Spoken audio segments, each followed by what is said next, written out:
Hi, this is Vincent with SCA Iowa and a video for the Society for Creative Anachronism.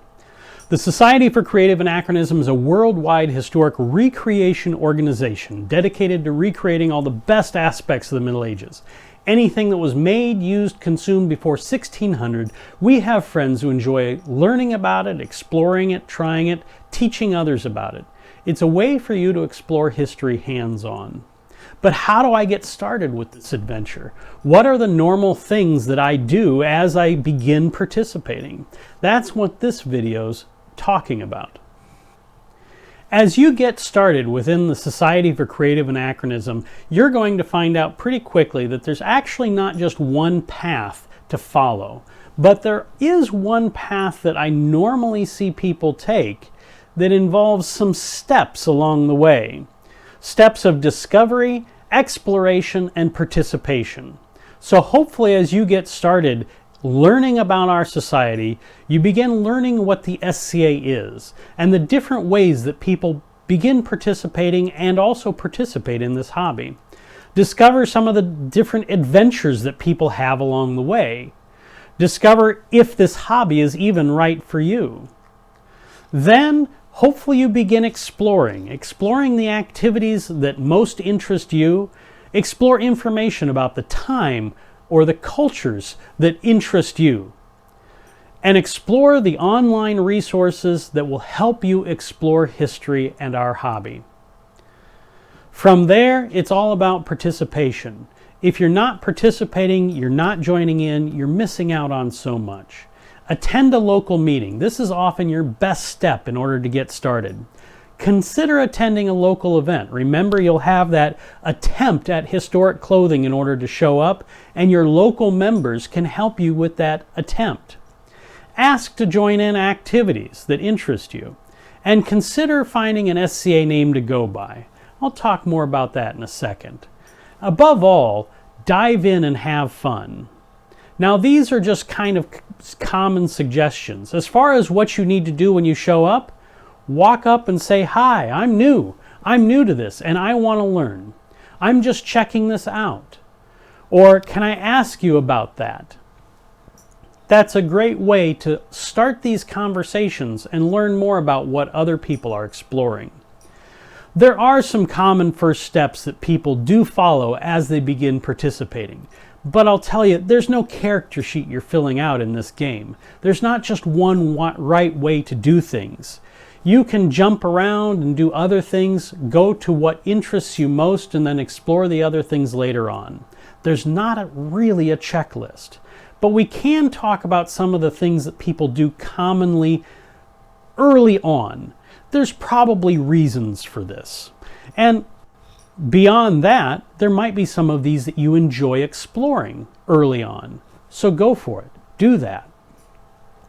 First off, people often find it advantageous to come to us with some idea of a culture or a time period that they're interested in. This usually isn't a problem because a lot of us have enjoyed various TV shows or movies or have a bit of history that we really enjoy. Remember that the SCA focuses on pre-1600.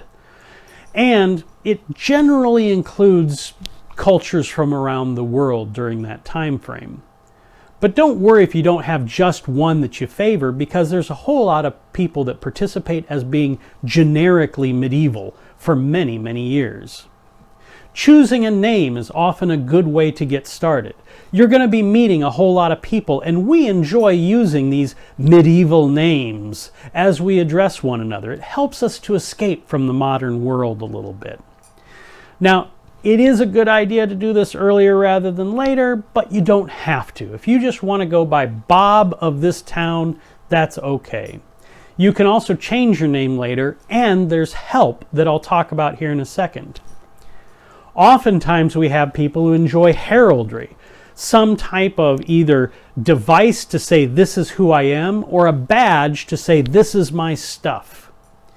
You can register these within the Society for Creative Anachronism, but you should avoid using an unregistered device because it may actually already belong to someone. Now, with names and heraldry, it can be a little bit confusing, but there's good news. we have heralds, and heralds have fun helping you pick names and design devices.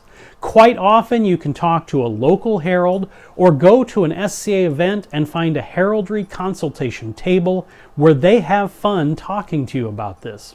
You can also just ask online for some assistance. Oftentimes people find it advantageous to develop a persona. But what is a persona? A persona is kind of like who you would have been back then, usually tied to a specific time and place, and often related to your specific interests or a style of clothing that you enjoy. But personas are on a spectrum. There are people who go all out and develop a fully formed persona. They know who they would have been, what they would have had for breakfast, what their underwear would have looked like.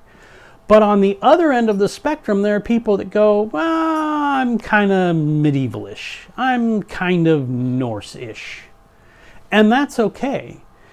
It's often useful to choose a persona, but personas are an optional way to participate. Personas are optional. You don't have to have a set persona. You can have more than one persona. And you may find it useful to wait to choose one. However, if you enjoy digging deeply into one subject area or a specific culture, if that's your fun, then go for it. Historic clothing. It's a requirement when you're attending events, but the requirement says an attempt at historic clothing. Now, attempts don't have to be perfect. They can be just what you can manage at the time. And a lot of people start out with kind of generically medieval. If you have an idea of what direction you're going to head in and a plan to move forward and improve over time, then that's about all we ask for. The nice thing is that there's help nearby. If you talk to your local group, there are probably people in your local group who are willing to help you get started with historic clothing. The historic clothing is a requirement at events, and an awful lot of our events involve camping gear. But if you go camping in the SCA, remember you're not required to have the giant canvas pavilions. You can camp with modern tents and use modern stoves. You can start with the stuff you already have when you go camping.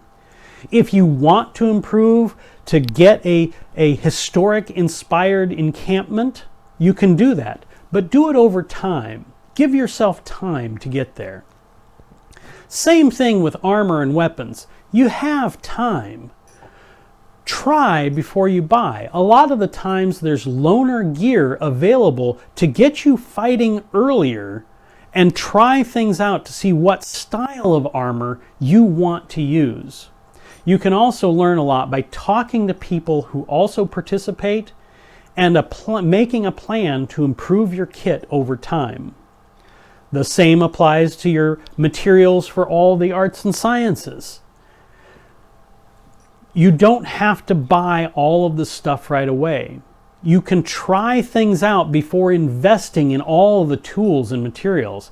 And oftentimes there are beginner versions of tools that you can buy more cost effectively before you invest in quality tools for later on. The other accessories, all the things that we have to make our game more fun, improve these slowly over time.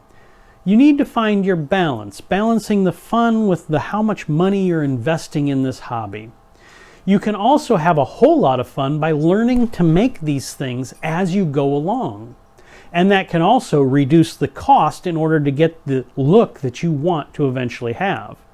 You may also want to get to know other SCA members who also know how to make things. Maybe you can trade. With all this information, remember that right now your path involves discovering what the SCA is about and how people participate, exploring your interests and the parts of it that you want to join in, and then participating. Don't worry about starting once you have all of the stuff. Start participating now, and all of the stuff will eventually get there someday.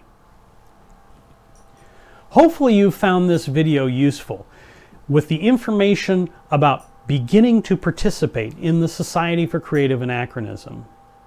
Now, I would like to see you at an event or a local meeting sometime soon, but you can also just continue to check out some of these videos online and learn more about participating in this amazing historic hobby.